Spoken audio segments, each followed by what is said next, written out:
D-Day, the 6th of June, 1944, was more than a battle. More than a battle in a war, more than a triumphal and tragic event. We know this to be true because here we are. But the larger question, if that is in fact the case, is why are we here? Why do we celebrate a battle? We don't celebrate all battles, after all. Why is this battle sacred to us? What does this tell us about who we are, where we come from, and where we are going? And there it is. The men of the first wave approaching the bleak and spectral shores of Normandy. It's quite an evocation. It's in black and white, but that's probably the way it looked to them. Here they are, 29 men in a landing craft as they head toward the surf. And here you see these young men. Think about this. 29 men in that boat. In 20 minutes, only one or two of them will still be alive. They disembarked into the surf. Some Navy coxswains Coast Guard, yeah, but it was Treasury Department employees. How does that sound? Just joking. Many of them were dumped off early, over their heads in water, most of them waist high. They had 600 yards to go toward those bluffs, all the while raked with devastating fire from machine guns, mortars, cannon, et al. So there are 7 parts to what I want to talk about here and now. The first is to look at the battle in the context of the American sacred as essentially a liturgy of war. Then, second, writing the third book of the American Testament. Third, D-Day as both Iliad and Odyssey. 4, as a counterpoint, the profane, as opposed to sacred, reality of D-Day. Sacre et profane. 5th, the whole notion of calamity on that day and the always nagging question, what if? What could have happened? What would an alternative outcome have looked like? And it turns out that both of these memes are central to the passion of the battle. 6th, interpreting, and I use the Muslim term, legal term for interpretation, rather than have all of the religious metaphors here be Christian in nature. But interpreting the battle scripture as it has been passed on to us, and then into the future through time. And finally, D-Day as an American apocalypse, and the significance of 80, because of course 80 is why we're here. Now, the liturgy of war is an expression that speaks to the sacred nature of war in the context of fulfilling the divine purpose of America. And our entire national passage we can imagine as a mythic journey, a passage of becoming, which I would argue is anchored in a series. And think of that as an ascending series of steps, divinely anointed, highly charged, symbolic moments of transcendence. And we have had 3. We still enshrine 3. The 3 were so enshrined by their generation, that is, the men who fought those battles, and it has been carried forward. Yorktown, September 1781. Gettysburg, just before the 4th of July, 1863, and then, of course, our battle, D-Day. Each of these battles became a kind of brand that has burned into our national consciousness in terms of a shared, explicit, always referenced and understood meaning. Yorktown is the burning symbol of America's birth, and it was perhaps as celebrated as it was because of the indelible image, the iconic portrait of a British general surrendering his sword to our first, or who would become our first president, the commander of the Continental Armies, George Washington. Of course, Cornwallis himself did not tender his sword. He let someone else, a more junior officer, do that humiliating job for him. Gettysburg, which occurred, as we can do the math here, 80 years from Yorktown, 4 generations, was a battle in a civil war that became known to us at the time, but then more so with each passing generation, as a metamorphosis of America, not just America, the people, moving through time like a river, but America, the idea. D-Day, 80 years after that, another 4 generations, then took the baton from Gettysburg. And it was on that day that there was an incarnation of America, a mission sworn to become the Redeemer Nation, to rescue humanity and to become its guide and leader toward the promised land. And the thing to remember about all of these battles, these 3 key battles in our very identity, is that all Americans are participants. And this is a theme I'll come to more as I explore this idea with you. Participants in the sense that the battle was not just about those who fought and died.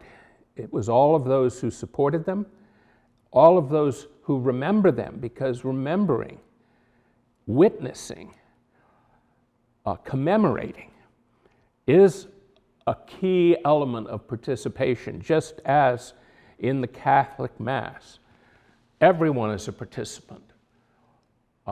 The priest may be the vehicle for the mystery and is surrounded by those who support and guide the ritual, but it is the people witnessing and sharing and joining in that mystery that is key to its mystical power.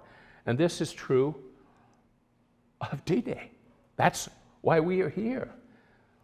So even this presentation is a kind of homiletic experience, and we are participating, whether we know it or not, in a sacred rite. The art that depicts the terrible moments, especially enshrined and carved into our consciousness at Omaha Beach, are more or less successful, usually less successful. This is a recent imagining. But a photograph, and the photographs of D-Day, except for those approaching the beach, which were sepulchral, as if approaching a tomb, most of the photographs after the landing can appear strangely normal. Attempts to create more frenetic action, this is an older painting, are also more or less successful. Even the starkest photographs show what was, in fact, the predominant reality on the beach, or beaches, all 5 of the beaches, which was a mess, a traffic jam, a a confused, constantly chaotic situation for those there on the sand. I talk about all of the things that I've been enunciating in a long piece in Agon. You can find it on the web if you want to go more deeply into the kind of framework I'm offering here. And I just put this up as a connection for you to follow if you wish to. Now, I talk about the American experience as a series of books in an American Testament. The sense that our life as a nation is not only sacred, but that the narrative that we have imbibed and that we hold dear is in fact taken the form of a scripture. And so D-Day then, after Yorktown and Gettysburg, becomes the third book in this testament. And at the time, the book was being written even before the battle occurred. Years before D-Day, there was the imagined event that would become D-Day. D-Day was imagined by Americans as long ago as by General of the Armies Pershing in the First World War. The idea of landing in old Europe and marching to Berlin, that was of World War I provenance. But the next generation of leaders, FDR, Marshall, who had been chief of staff for Pershing in World War I, great writers and commentators like Walter Lippmann, who spun the vision as it was happening. All of these men and women, like Eleanor Roosevelt, of course, were of a single mind. And this was the chance to seize the day. Carpe diem, though, was not an opportunistic grab. It was a sense that the moment had come for us, that this would be the culmination of the American journey.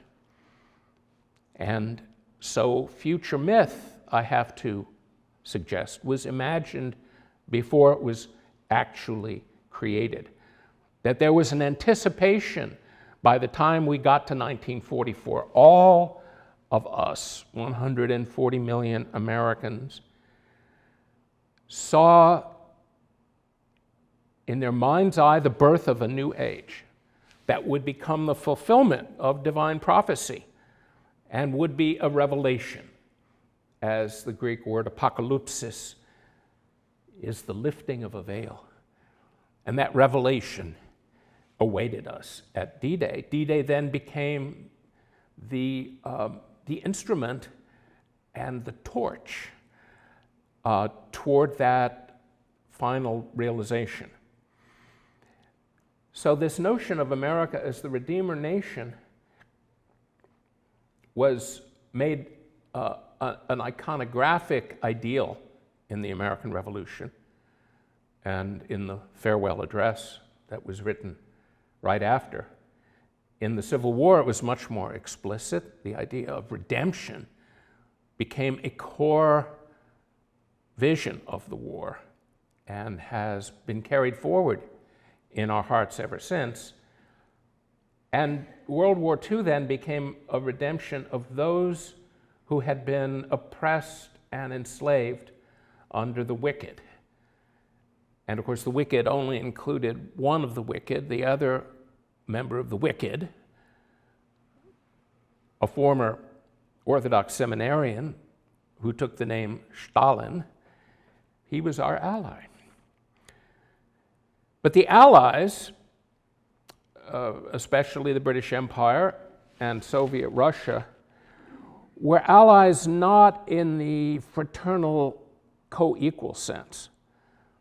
They were in this process to be righteously enthralled, as in made subject to American will. And this was subtly done by Roosevelt, playing off Stalin and Churchill against each other. But basically, there was a stain on the British Empire, and that was colonization, imperialism.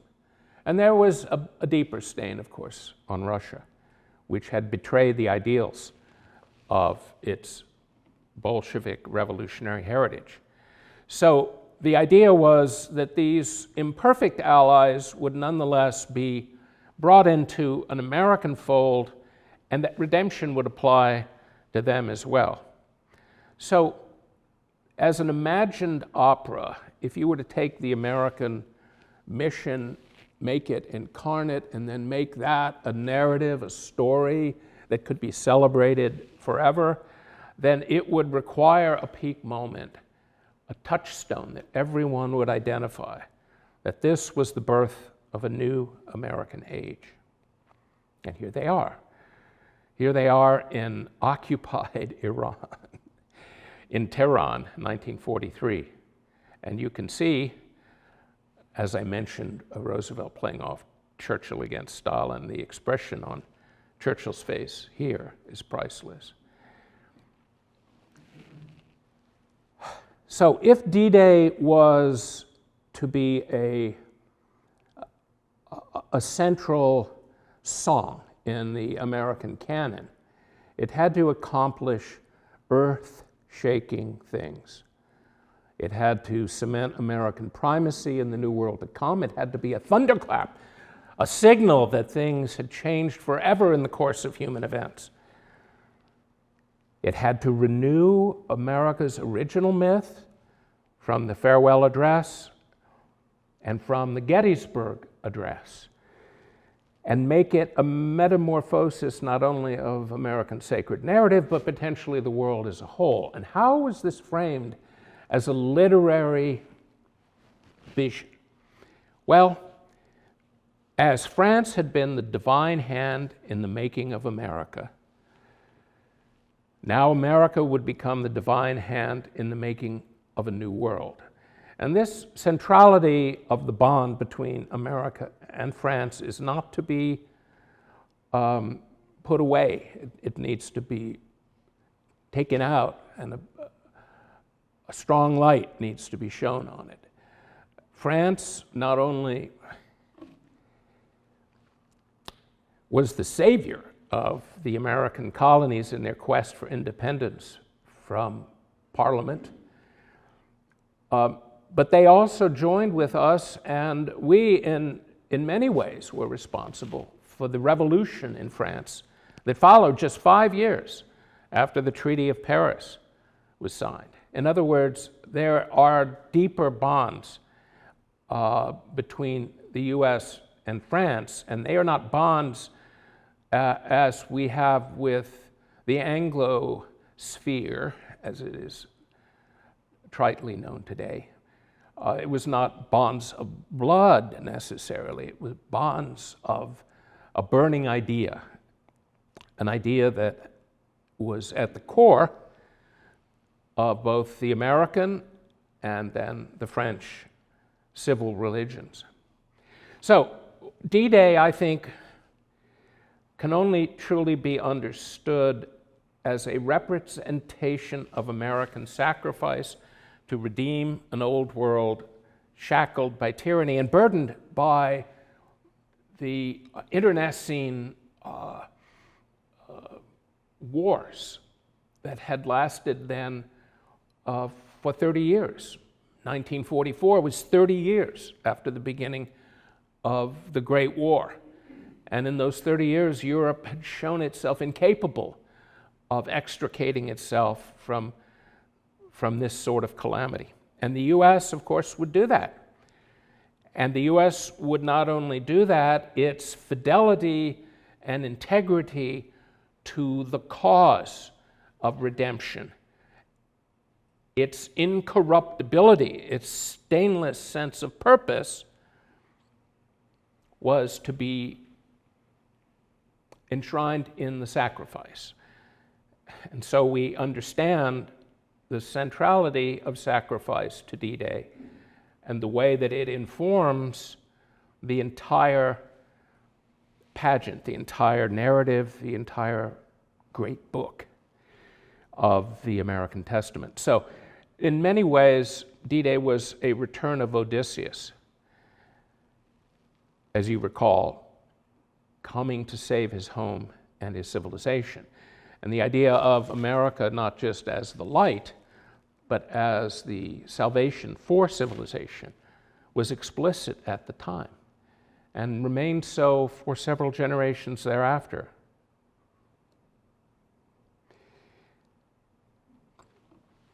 Now, if we look at D-Day and its celebration as a biblical reading,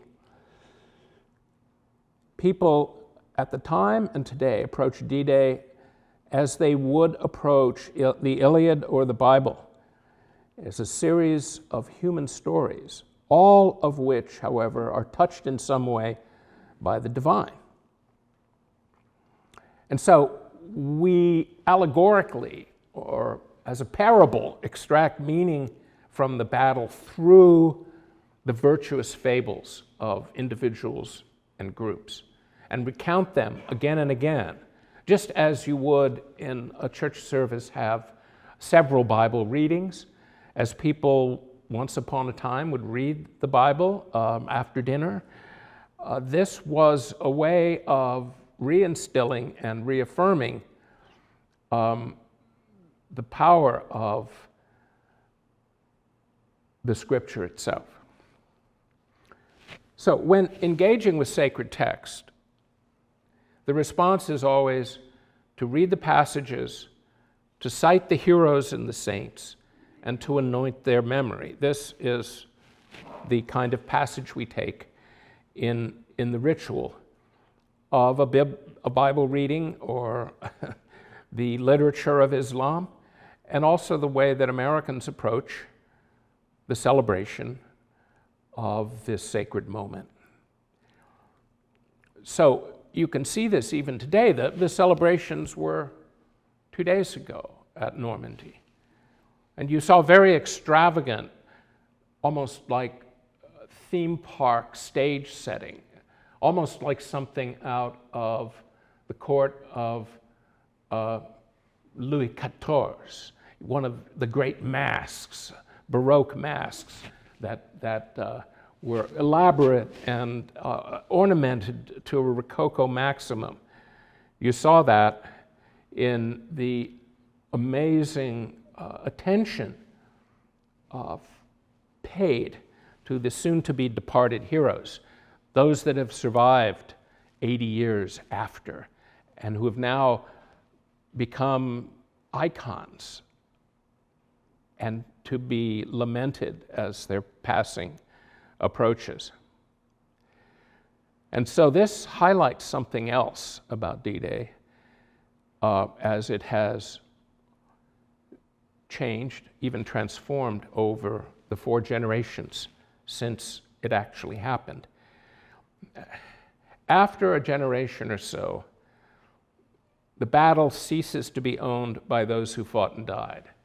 So with D-Day, first 20 years, it was the material of the men who fought there, and our remembrance of that battle in cinema, for example, movies like The Longest Day, the parts were played by men who had either been in the battle or as actors in World War II served, or as in the case of John Wayne, served as playing roles during the war, roles of soldiers. And yet after 3 generations, when those men are passing, many of them, most of them gone, the Scripture and its interpretation becomes the franchise of whatever party or faction is in power. And one of the things that happens to these great battles, no matter how pure and transcendental their claim was, when they happened and after they happened for 1 generation or 2, but then you get to 3 and the entire battle has been appropriated and is now in the service of other agendas. So let me talk about the profane reality of D-Day. And by this I mean D-Day as an actual military evolution, an actual battle, an actual operation. And if you look at D-Day from the profane perspective, not as a sacred moment to be shrouded with hosannas, you see something very different.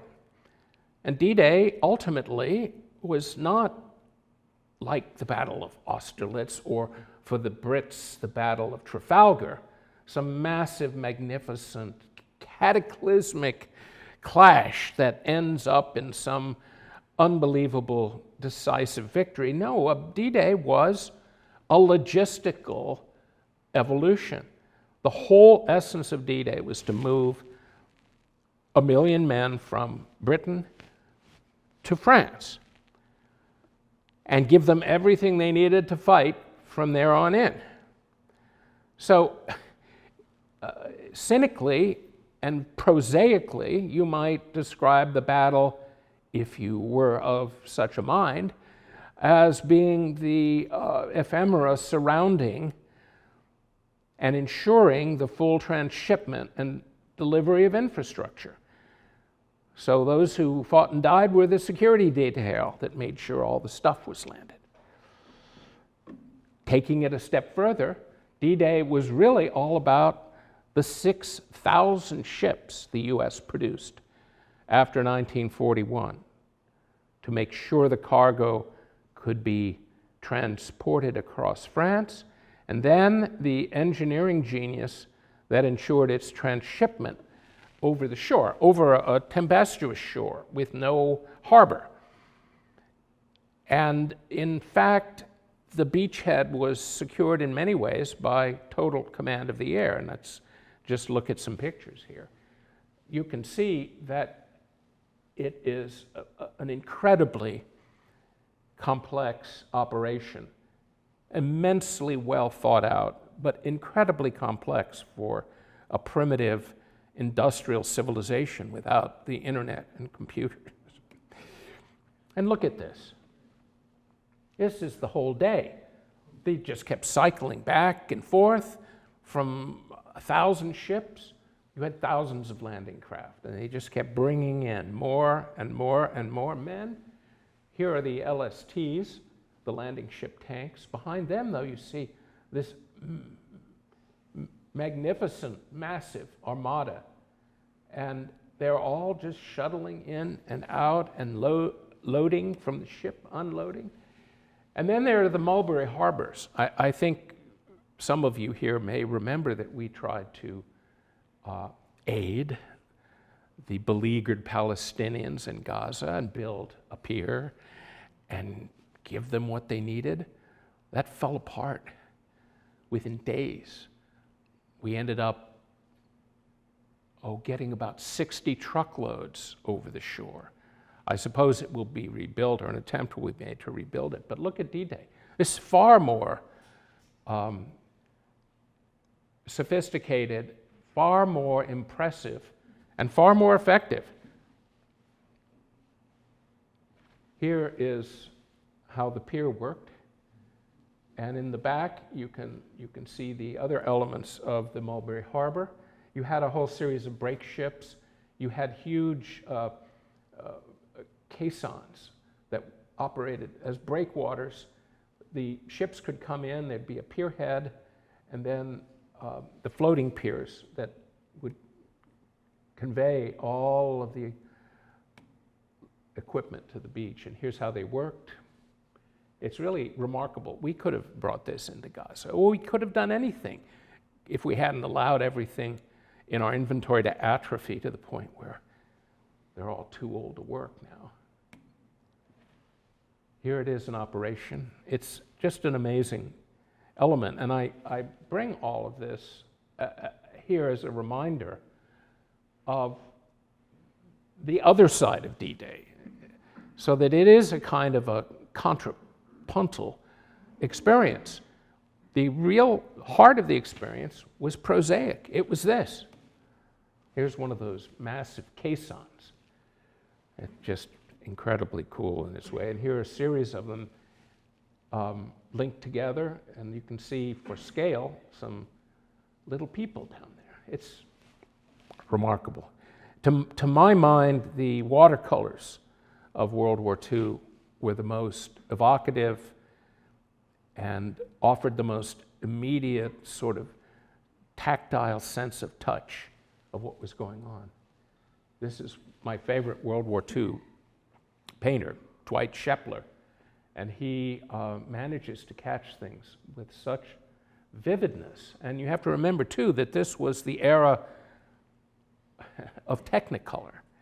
And so in many ways, the gorgeous palette that you see in old movies filmed in Technicolor was, in a sense, mirrored in his palette here for the watercolors. Here, another Shepler. It's just an amazing achievement. And it's that million men and millions of tons that was what D-Day was about. And there is another aspect of D-Day that I want to bring up, and that is the role of alternatives in the mind and the things that went wrong, and how those together, paradoxically, helped only to elevate the sacred and transcendental power of the battle. And the first of these is calamity. What do I mean by that? It's mistakes, things that go wrong, things that were badly thought out, things that were stupid, poor assessments, not doing your homework, thinking things would work because it seemed to be obvious and rational that they should, and then, of course, they don't. And the calamity, someone had blundered, of course, a line from Tennyson's poem of The Charge of the Light Brigade, is that all of these things existed. D-Day was far from perfect. In fact, it was a mess, especially Omaha Beach. And yet, because things were so foobar, if any of you remember that term from World War II, there are more modern terms, F-A-F-O, which is, more au courant, shall we say. But the way that things screwed up had the paradoxical effect of only making the transcendence of the soldiers who fought the battle and the sacrifice that they were willing to make to overcome poor planning. It only makes that greater. And then it's a kind of heroic transcendence that is made possible by incompetence in certain areas. And then there's the enemy. One of the interesting neuralgic aspects of D-Day, or any war for that matter, is whether or not the enemy could have won or defeated the good guys. And this comes up a lot in American history since about, well, could the South have won the Civil War, et cetera, et cetera. And the fact is that the greater your enemy, the more possible it is in the mind's eye to imagine the enemy as having won, and the only reason the enemy didn't win was, again, the determination, the stubborn tenacity, the pure craint of your soldiers, your guys. And this is an important aspect of D-Day. At the War College, for example, we had a case study on World War II. And the whole case study on World War II was about D-Day. D-Day. I mean, if you're teaching, as I was then, a course on strategy, D-Day is not the thing you should be studying. D-Day is great if you're engaged in sacred celebration. It's a great rite, and it needs to be. But if you're actually studying strategy, you should be studying the Germans on the Eastern Front And so when it came to D-Day in this case study, the emphasis was, could the Germans have won? Could they have done this? Could they have done that? And to me, that kind of highlights, again, the narrative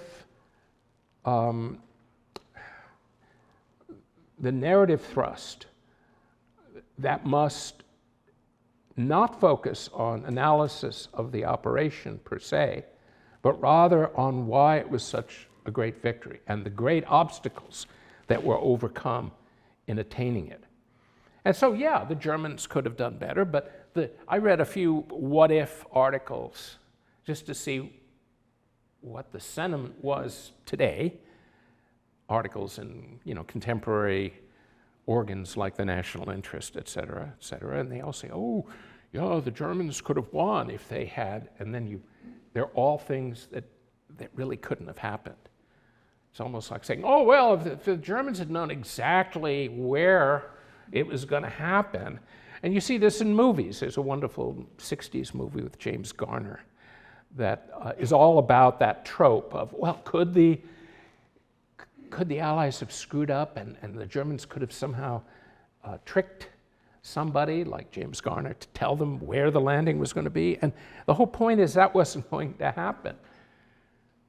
And the Germans were immobilized to some extent by internal division within the Generalstab. And so there wasn't going to be any movement immediately to oppose the landings. And of course, Rommel had gone off to visit his wife because the weather report said that D-Day was going to be bad weather. Well, it wasn't. So yes, they could have had a good weather report and they might have done better. They could have moved more people up more quickly, been more alert, been more ready, been more on their toes. But a what-if can only go that far. A what-if cannot say, oh, well, if the Germans had pushed the development of the Messerschmitt 262 and they'd had jet aircraft in numbers on D-Day, well, but that wasn't going to happen. That couldn't have happened. But what could have been done was that the Germans might have moved up more quickly, had more people, been more alert, and overall more ready, without any major shifts in their dispositions of what they had.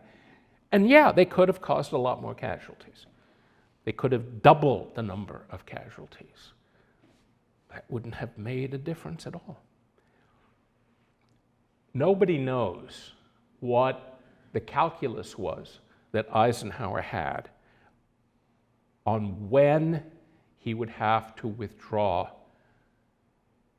the forces from the landing zone and admit defeat. No one knows what that number would be. It's probably not casualties, but I can sort of suss that out. Omaha would have had to have been a total collapse, and then at least another beach. There would have to be a failure at creating a sustainable lodgment.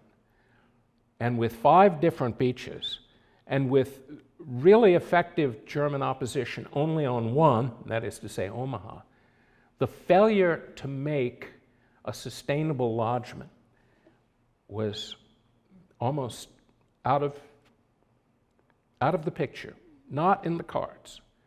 In other words, D-Day was the opposite of a bridge too far. But you can see, I think, that the more powerful you make the enemy and what the enemy might have done, the greater is the transcendence, the more sure your own sense of having a divine hand behind you in the victory. Here's one of the books that talks about the FUBAR at Omaha Beach. And it's a very good book. But it gets into all things like Allied amphibious doctrine and all of the problems it had and its failure to see certain things, et cetera, et cetera. But it's interesting and important to read this kind of book because the analysis highlights the fact that the victory would have been very hard to turn into a defeat. In other words, if you're screwing up and it has a marginal effect on the overall outcome, then, well, So, here are some of the takeaways from an analysis of what might have been.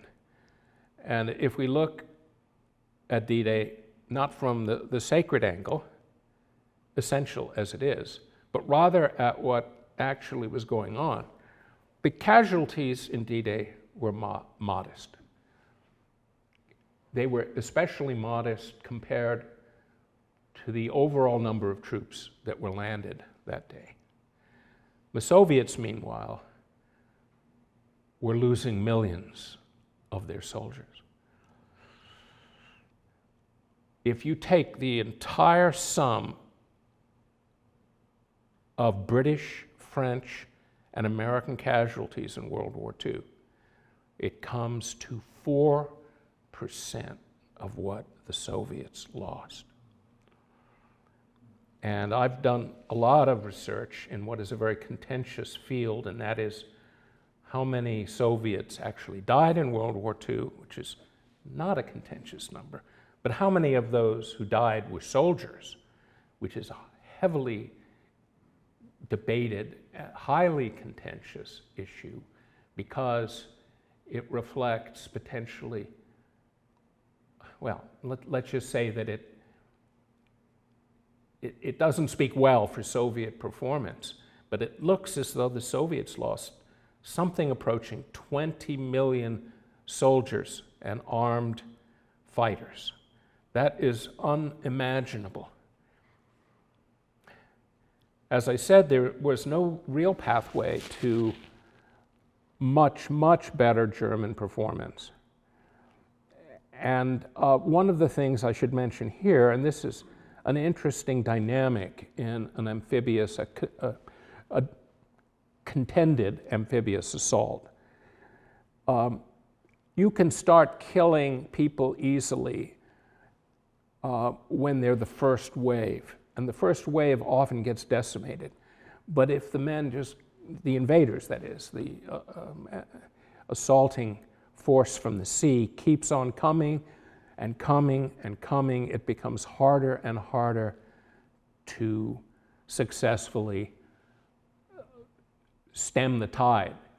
And I think if you want to be more convinced of that, you should look at the airborne invasion mounted by the Germans against British, Commonwealth, Greek forces on Crete in 1941. The Germans were able to assault Crete from the air, and they were outnumbered 2-1, and they defeated the Allies on that island and took the island. And they took horrendous losses. But one of the dynamic of the losses was that it was stacked up in front. So the earliest waves, the gliders, the guys parachuting out of Ju-52s, they were getting wiped out. But then more and more Germans kept coming, and even though the Allies outnumbered them, they were defeated.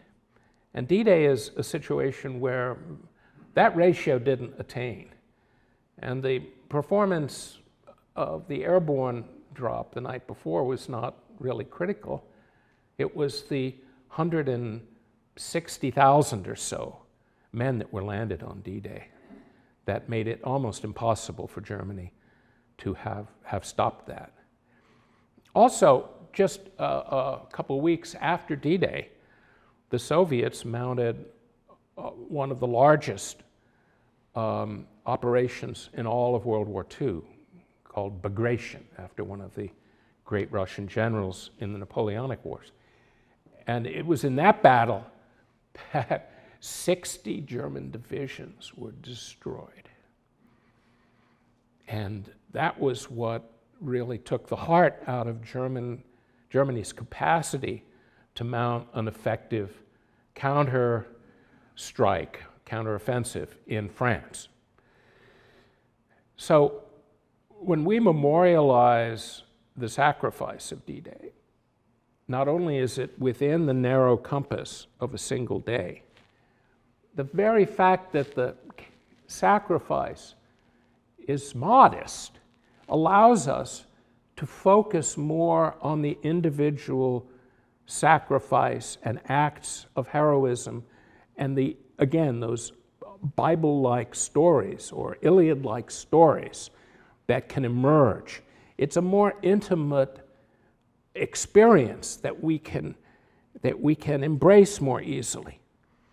And so, unlike the Soviets and the Germans on the Eastern Front, where it was not possible even to pick out individuals, in D-Day it becomes a way in which we can celebrate as well as mourn individual human loss. And that allows it then to be fit into the story arc. Here's an illustration of how quickly that lodgment was able to take root from day one, then just a few days later. Now, it was stopped around here for a month or so because of the terrain, the bocage in Normandy, but you can see that the numbers of Allied forces being brought in. And here is a tally of troops landed and the difficulty that the Germans would have had even if they had held on to some key coastal artillery positions like Pont de Hoc.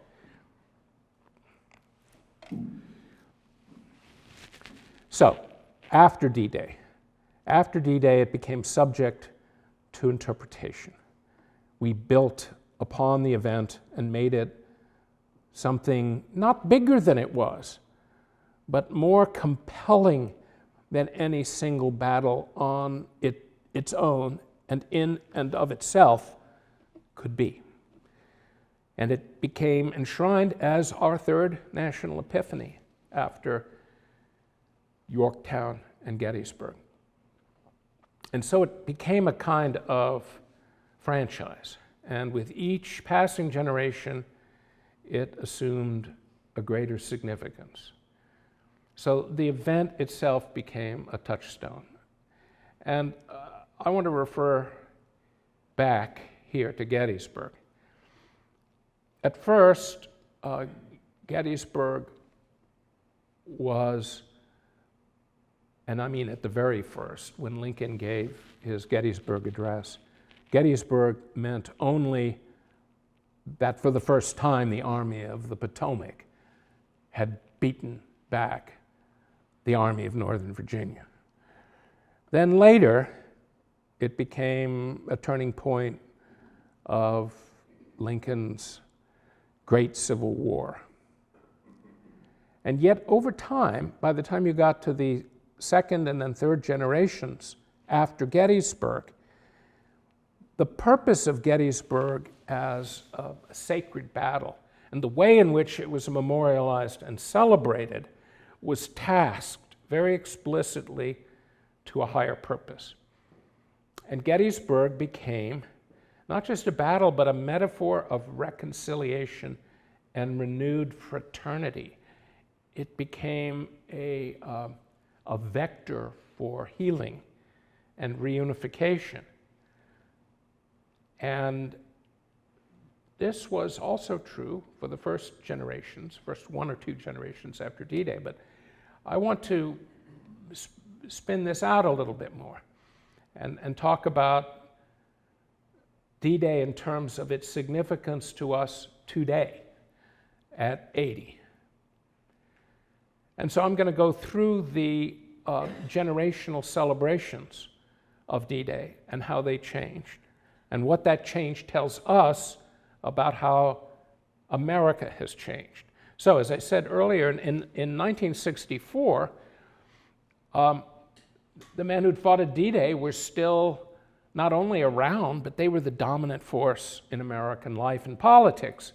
The junior officers of World War II, JFK, LBJ, Richard Nixon, Gerald Ford, Robert Dole, they were all part of the enterprise of the world leading America. And as the next generation after the generation that led us in World War II, they had an impulse to live up to the great heroes of the Second World War.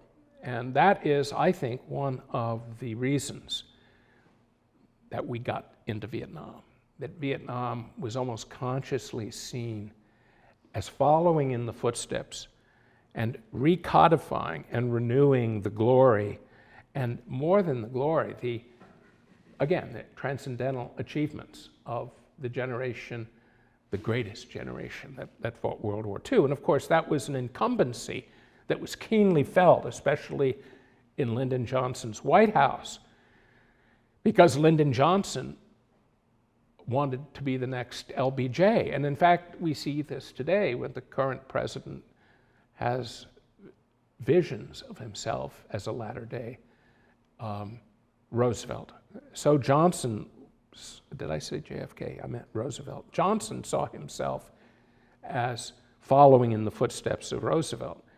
And the sense was that for America to continue to lead, it had to renew its leadership, and the vehicle for such renewal was in a celebrated moment of battle.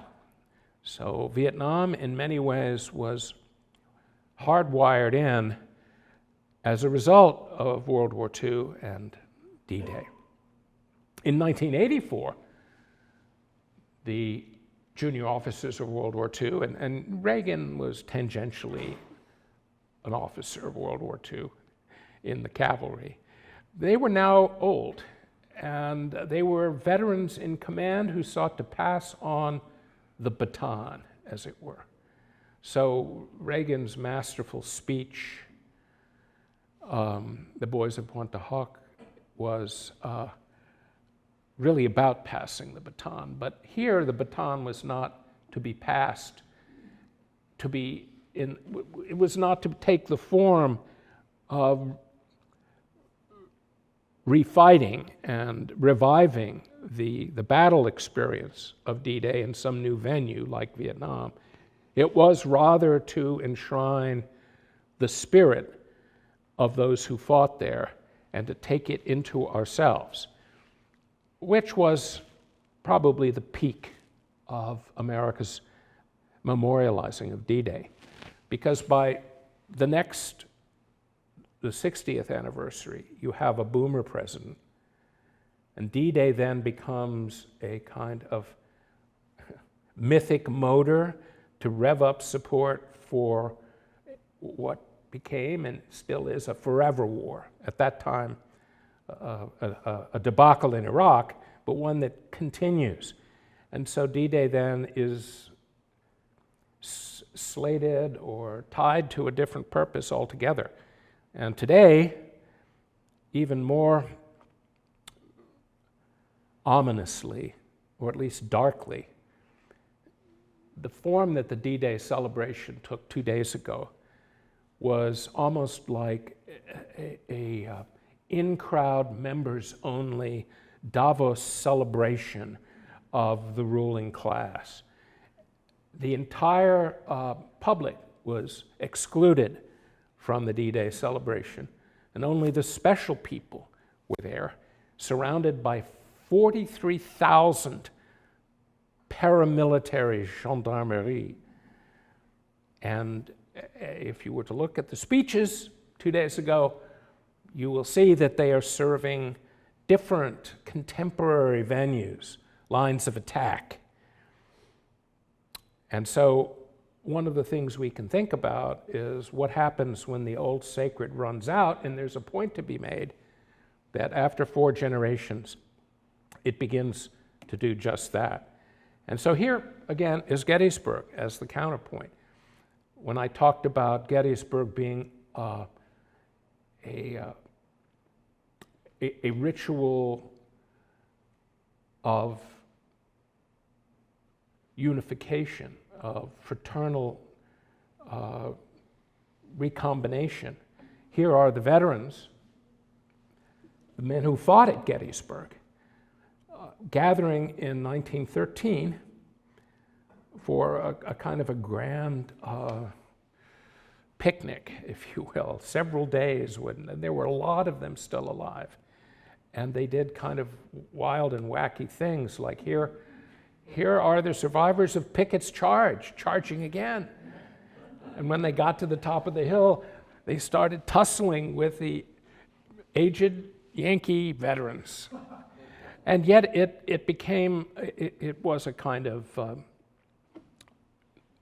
not to use the trite word, but to use it, is healing moment. And this continued to carry on. You see that in the 1930s with the inauguration, or whatever they call it, when a building is completed, of the Lincoln Memorial.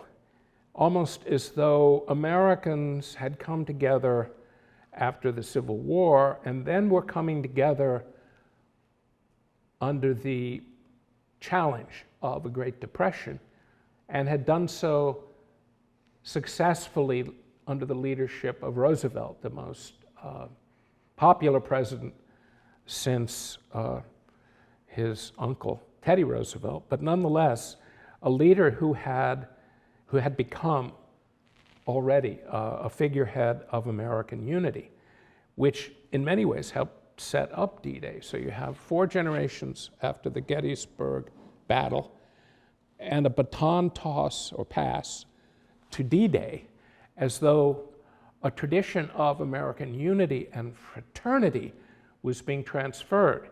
So D-Day supplanted Gettysburg at that point, but it was in pursuit of the same goal of national unity and transcendence. Now, though, you go to, this is at Pointe du Hoc, it's not a sacred place. Here, again, you're standing in line, and here is the event that took place 2 days ago. And it was so carefully modulated and manicured and so removed from the original battle and what the battle was about. And the speeches were so tied to the contemporary agendas of politics and to contemporary battles that there was a decoupling, I think, not only of memory, but of connection. So, whither goest thou, as the Romans would say? It's important to remember that memory does begin to erode over time, and the baton transfer from generation to generation has to yield in some ways to inevitable changes in American society and to our definition and interpretation of the American spirit, even American identity. And so, perversely, Yorktown became the rallying cry of an authentic new revolution in 1860. In other words, the Confederacy saw itself as the living embodiment of the spirit of 1776. They thought of themselves as the new rebels, the new creators of a new democratic vision. So the original had changed. It had been transformed, not necessarily in a good way. In contrast, as I've been trying to convey, Gettysburg, which was the moment of our very deepest division as a nation, became instead a binding touchstone. I mean, Americans were serious about reconciliation. They made it happen, and in many ways, it's a good thing they did. Because how else would we have fought D-Day? How else would we have won World War II? D-Day, above all, had its strength in this power and glory of a united people. In other words, if you look at America as a religion, it was the living testament of national congregation fulfilled. And yet, if the 4 generations from Gettysburg to D-Day were about cementing celebrating and elevating unity. The 4 generations since D-Day has come to mark a very slow but persistent and undeniable unraveling of the national passage. And that is seen both here at home and in how we behave abroad. So the power of the D-Day mythos that we celebrate has perversely been appropriated to serve warring political agendas. So, on that happy note, hopefully that was enough to get you to ask some arch questions.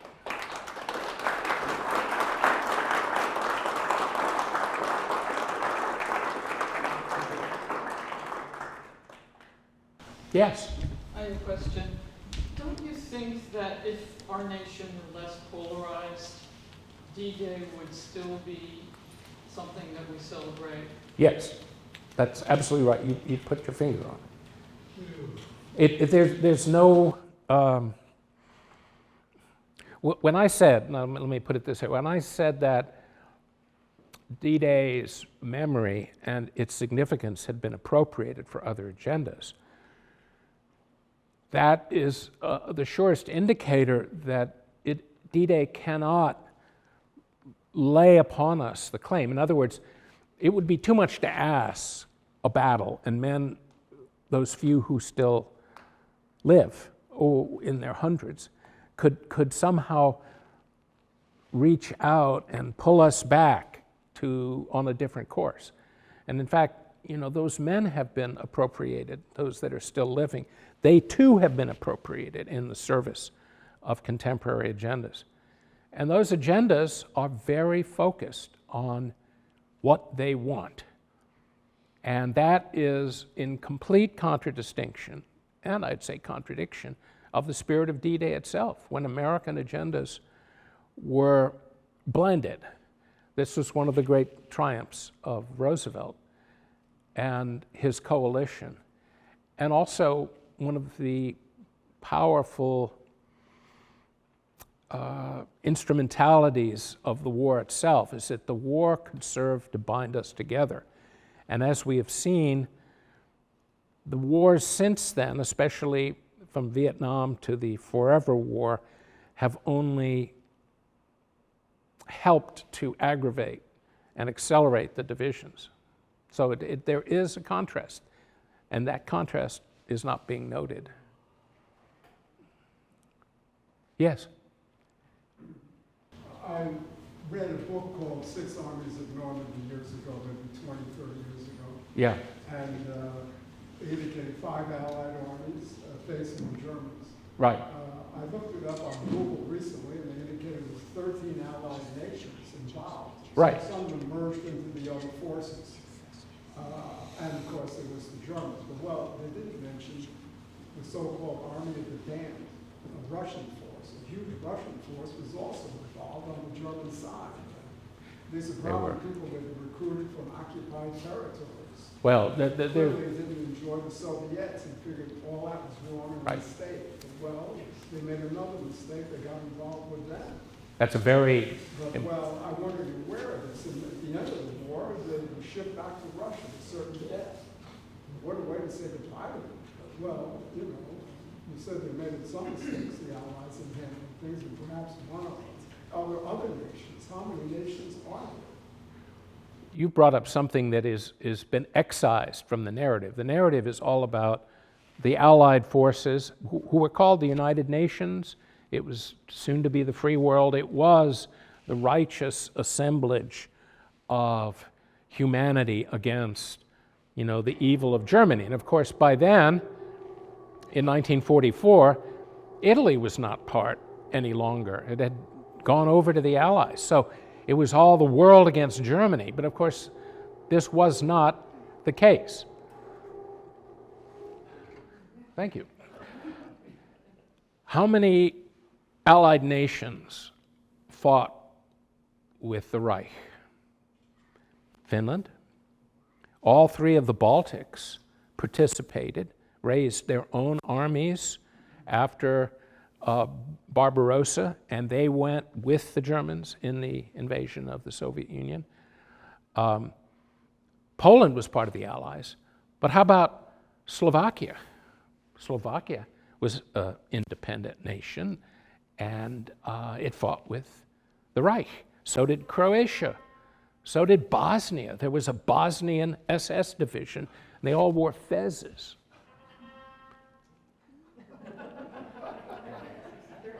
That sounds like the opening to Mahler's Fifth. That's really impressive. There were almost 250,000 Dutch citizens in German uniforms. There were some famous Belgian brigades that fought on the Eastern Front. There was Italy, of course, but Spain sent 30,000 soldiers to fight in Russia. Romania was one of the most staunch allies of the Germans, and by the way, Romanians were way up there along with Latvians and Estonians in killing Jews in Russia. Bulgaria was also an ally. I mean, it's getting to be a large number, and it looks a lot like the EU. I mean, Vichy was certainly not an ally, but hey, you know, Peugeot is building 150,000 trucks for the Wehrmacht, and you can go on and on. It's a remarkable story, and it most remarkable among the allies of the Reich, it seems to me, were Ukrainians. And so, you know, here we have the president of Ukraine, but the only Ukrainians, and there were some along with all those Russians you mentioned, in D-Day, they were wearing Wehrmacht and SS uniforms. Vlahos, the commander of the formal Ukrainian units in the Wehrmacht, his army numbered 300,000. The estimates of Ukrainians who were uniformed and armed supporting the Reich numbers into the millions. 1, 2 million. There are no exact figures that I've found. But the fact is, there were two coalitions fighting, and that isn't remembered. And the ironies abound in the celebration that just happened 2 days ago, because the entire nature of what that war is about, at least for us, has become so muddied and so altered in the service of contemporary agendas. And all those things you mentioned are just not on the table. They're not remembered. They're remembered by individuals, but not officially. Gary. One of the things that interests me the most about your presentation is this notion that there was a kind of flirtation, maybe that's not the right word to use, but on Vietnam, that there was some thought or some trope towards trying to apply the D-Day model or to replicate it. I'm not exactly sure. I want you to comment a bit more on the relevance or the role of D-Day as this model experience, and how the other wars, the United States has fought 5 wars since then, and what is the relevance of that model to all those wars that were fought, and vice versa? That's a very rich question. No, but it brings many things to mind. One, of course, is that D-Day was almost the narrative apex of a framework of why we fight and who we fight. That was essentially transported whole into the future and is still with us. So the emerging narrative in the mid-40s was that of appeasement. And that was the central trope going into Vietnam.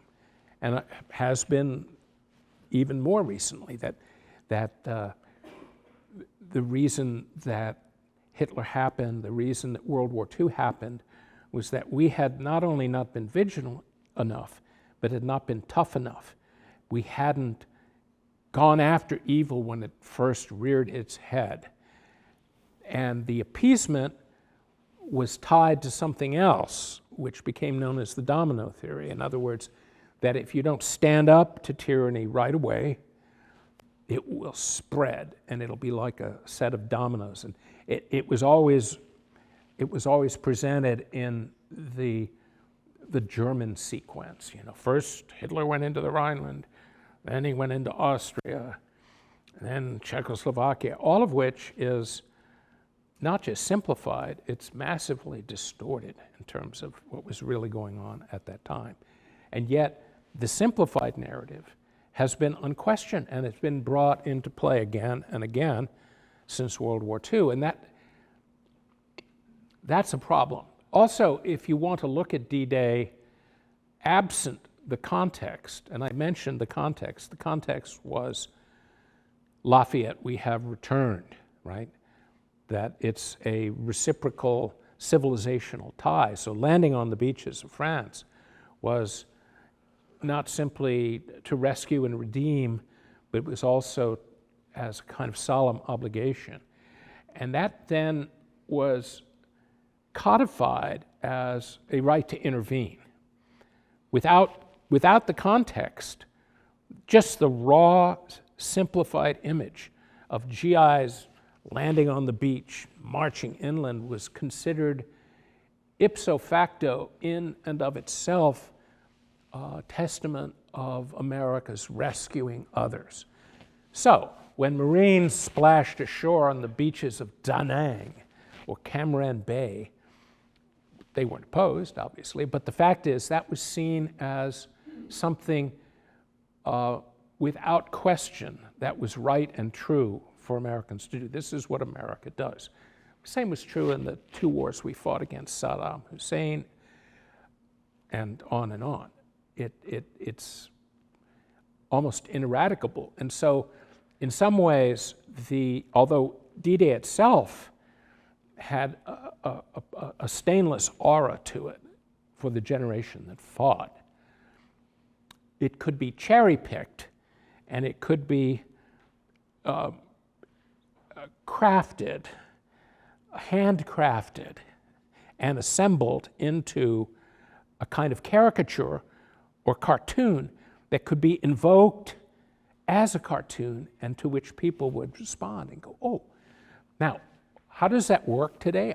Today I just saw a survey. And it was asked, Americans were the sampling. Which nation was most responsible for victory in World War II? First was Britain. And only second, so Britain was like 24, 25%. US was half that. Then next came, I think, France. And then finally, at like 4% was Russia. And if you add up all the Western allies, it came to like 65%. Then 25% don't know. Or it added up to 100, I can guarantee that. But the fact is that out of that 100, it was 4% for Russia. And if my war college experience is any guide or revelation, it's that way for the people who are teaching our field grade officers something they call strategy. But it is not that. It's a kind of hagiographic, highly selective, very religious. So the syllabus, all 180 pages, was constantly emphasizing the difference between democracies and autocracies. Democracies fight different. The implication was they're superior, not just in and of themselves, they're superior in how they make war because they're democratic. And, that is not strategic analysis, that is learning religious precepts. Almost as though you weren't at a war college, you were at divinity school or seminary. So this is an element not only of D-Day, but of the entire American experience and how Americans have integrated war into that experience. It almost, by its very construction and the way in which it is taught and the way in which people respond, as they would in church, there's the response, the priest says, and then the congregation responds. It's very much like that for America, and it puts America in a difficult position because if you just take that World War II survey as a data point, Americans have a religious view of war and their involvement in the world, and also they don't know very much. And part of why they don't know very much is that the success of getting Americans to follow a particular political agenda requires that they not know very much.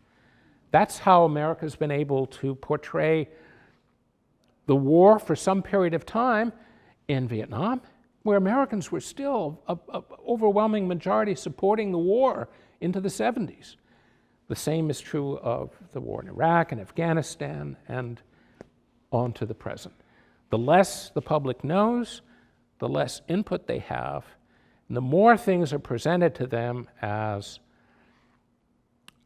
in a kind of religious framing with holy words and references to Scripture, the more likely they will be to continue to support whatever the, imperial court wants. You had mentioned that as a military strategist or teaching military strategist, you wouldn't have honed in on D-Day.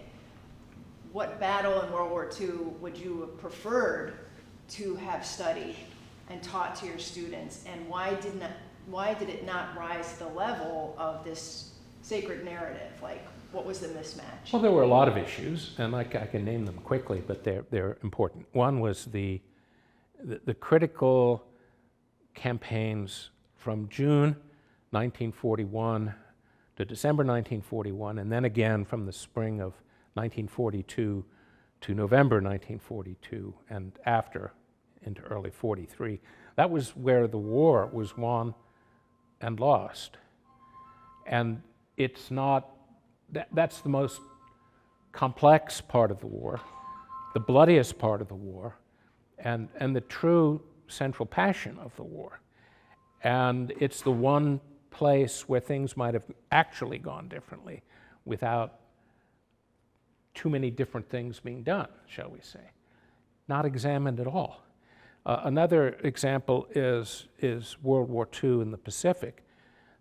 The war in the Pacific is not interesting except as scripture, as a story. My father was in the Pacific, and I grew up on stories of the Pacific War. I mean, he landed with the Marines in Guam, right around the same time as D-Day. And that's how the Pacific War is understood, but that's not helpful if you want to do strategy. I mean, if you want to make good choices, come up with good courses of action. The key was why Japan attacked, and the things the U.S. did to ensure that Japan attacked, and the way that the United States shaped the situation for Japan so they had no choice but to attack, and even then thought they would fail eventually and didn't want to do it. So there's something going on there.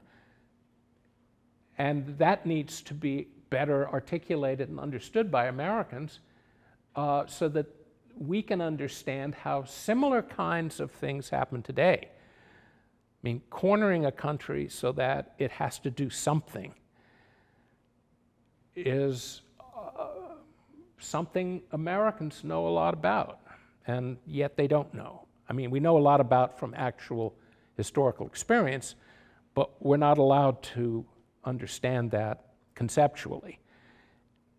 So, for example, Japan's entry into World War II is portrayed as either in evil terms, Japanese militarism, or it's portrayed in semi-racialist terms. I mean, my colleagues at the War College would laugh at Japanese stupidity. Didn't they know? How could they have been so stupid?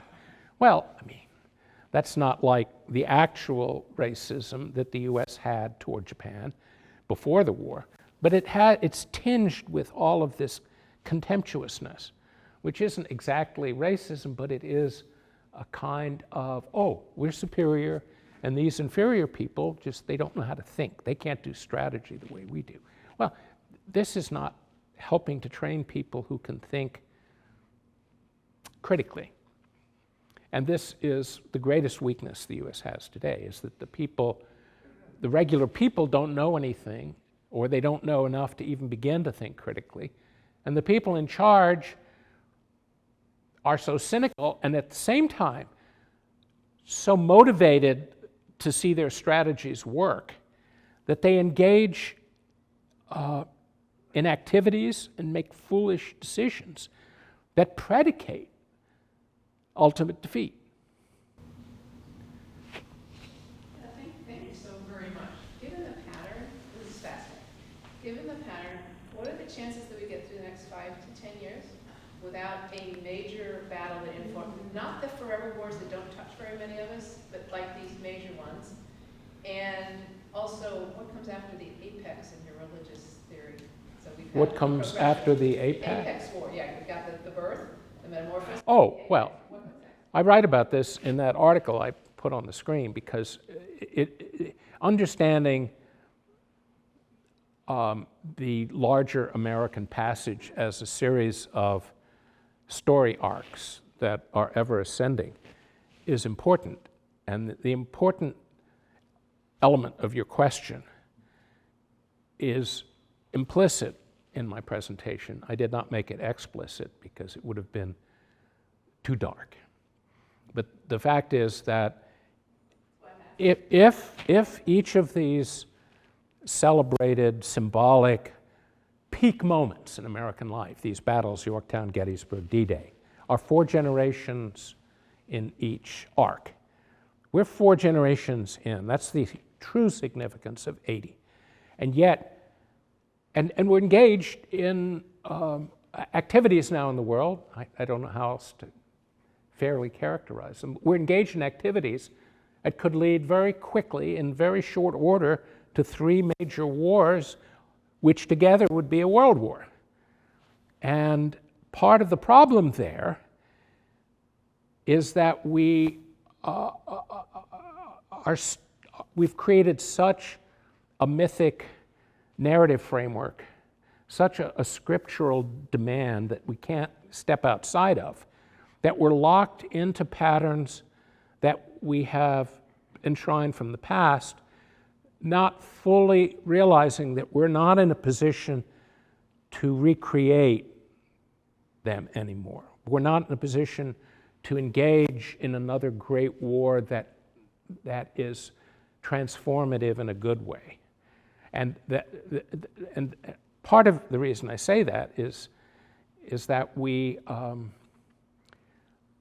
are weaker than we're willing to accept. And this is yet another downside of having such a righteous testament guiding you, is that you cannot believe that you were not the great nation you once were. And to go further, if the 4 story arcs take America from a small nation fighting against a great power and needing succor from France to a nation that was torn apart and not really focused on where it would go, then ultimately it got going, and then it soared to the heavens. Well, the idea is the 4th story arc will just finish the job. We'll reach the millennium, which we failed to do in 1945, and we failed to do after the fall of the Soviet Union, but we still have to do it now. We can't let it go. And if you listen to the current American president about America's greatness, it is not only unquestioned, but it's obvious to everyone. We're the greatest nation that has ever existed, he said, several times. And I have no doubt that he believes that in his heart. But he believes it based on an ignorance equal to that of the least educated American and a complete embrace of faith, the American religion. And that's a terrible position to be in. It is important for every great enterprise called a nation to have some people who can step outside the framework of belief, the religious nationalism, and do dispassionate analysis. And that isn't possible. There are people who can do that now, but they are marginalized.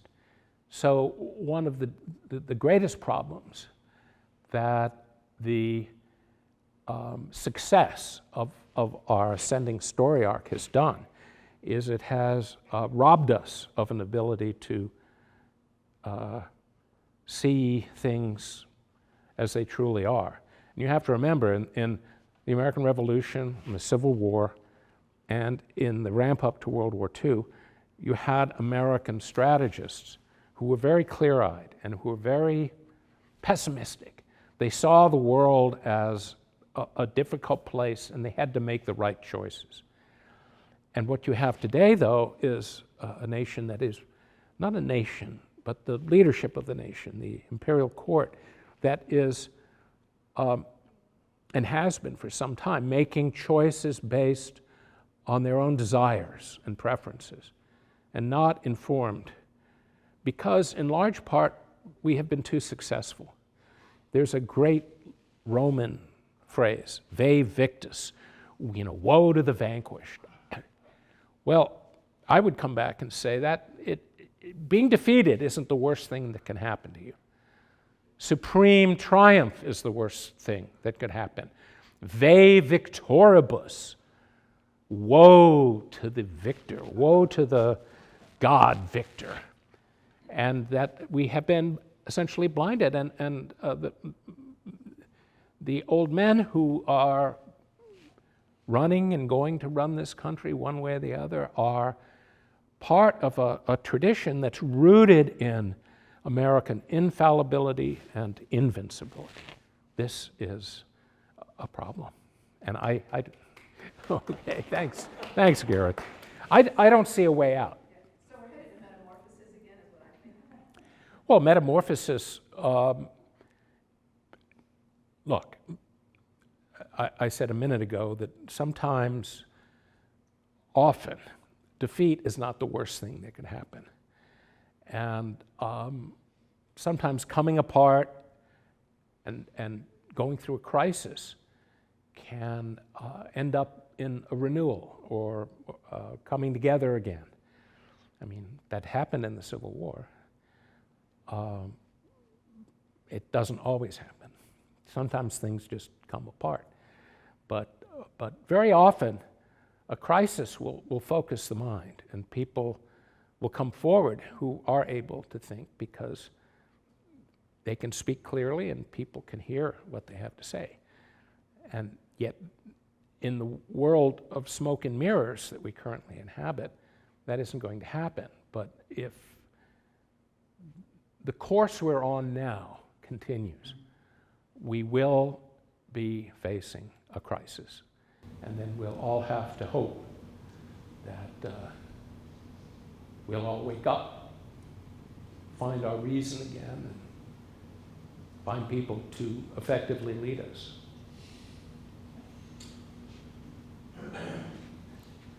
A somber deal. Yes. Yes, I had the great fortune about 20 years ago to talk to a veteran here in Arlington who had been in Northern Europe, had landed like D+30, and was with the logistics forces with the pipelines, moving petroleum across northern France. And since we're here for the sister cities, he kind of further disabused me of this notion that like all French were Maquis and they all loved the Americans, they welcomed the invasion. Actually, they were stealing that fuel. Many were very upset about the bombings that had occurred and all the deaths that had occurred. Could you please speak to that, sir? Yeah. This, again, is something that isn't really dealt with effectively, but there are several aspects to that, and I'll just go through them. One is what you just mentioned, the bombing. So I think it was 70,000 French were killed in the preparation for D-Day and the aftermath and the battles in northern France. Also, France was a riven country. If you look back to the Popular Front, 1936, if you look even to the nature of the fall of France in 1940 and the emergence of Vichy, that was a divided country. In fact, it was divided in many ways that are resonant to the US today. And so it was very hard for France to recombine and to renew itself. And there was enormous frustration in France as the Allies landed in D-Day. And we can see this in the relationship between de Gaulle and Churchill, for example, and the way in which France had been made not a junior partner even, just a accompaniment, a sidekick of the US. And the French worked tirelessly to overcome that.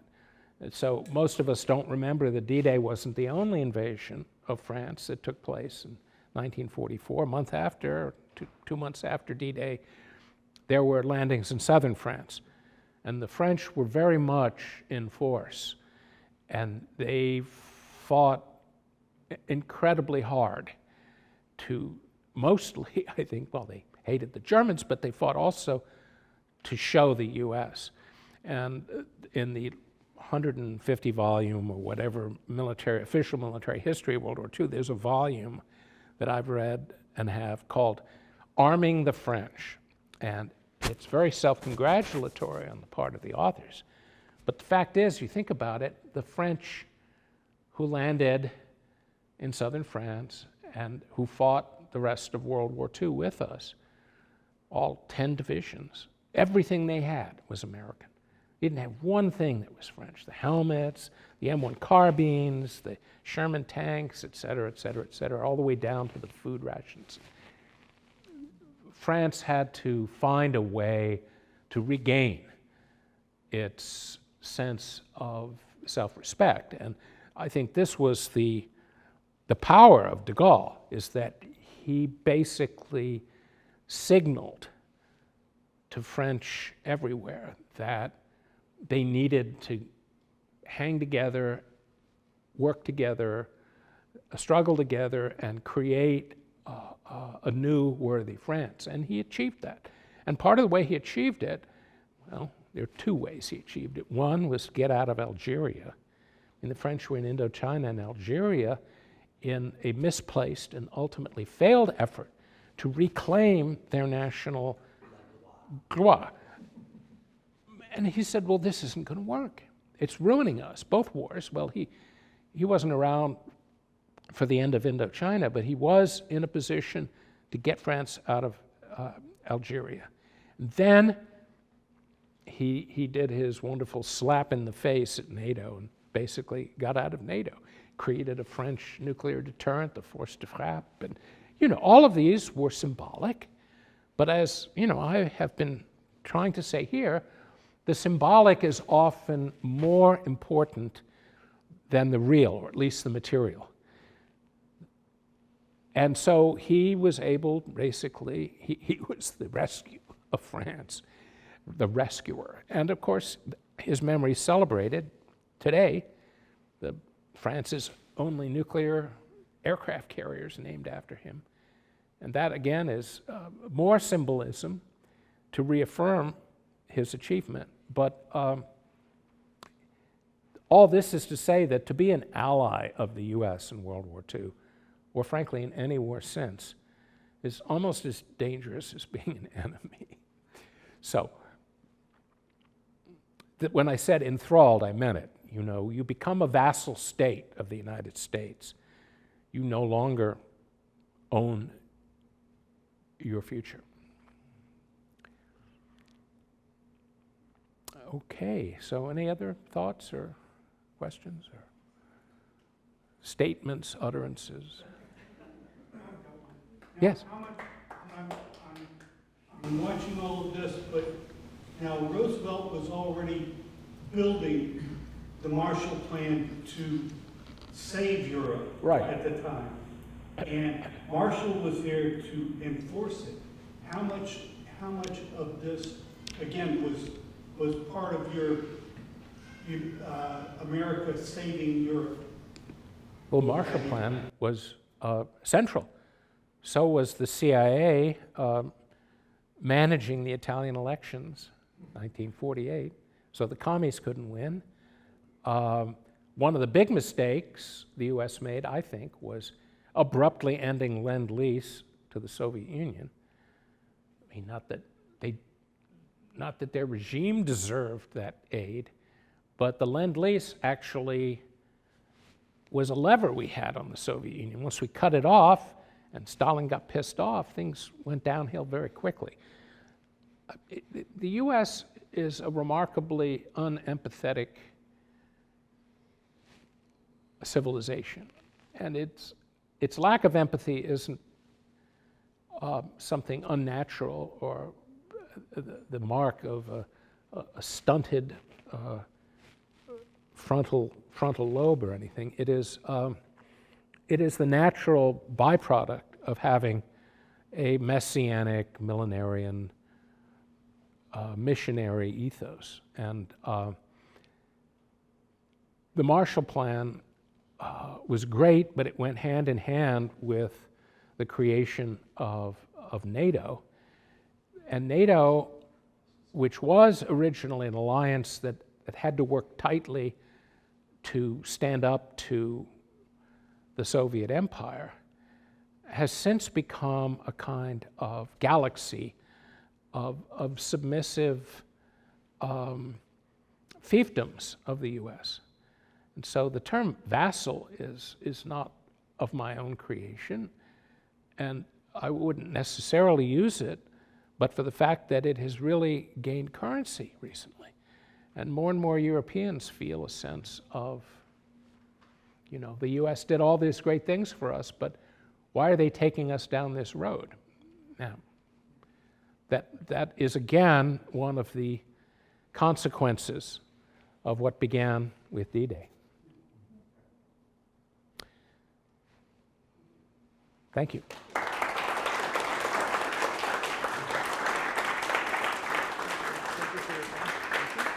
Sure. Thank you for the very thought-provoking presentation that you just provided to us. We have a gift here. I can't accept gifts.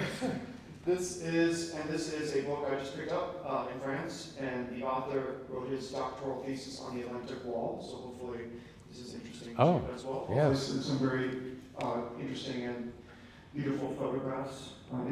It's lovely. Yeah. So thank you so much for your time as we commemorate 80 years since Operation Overlord.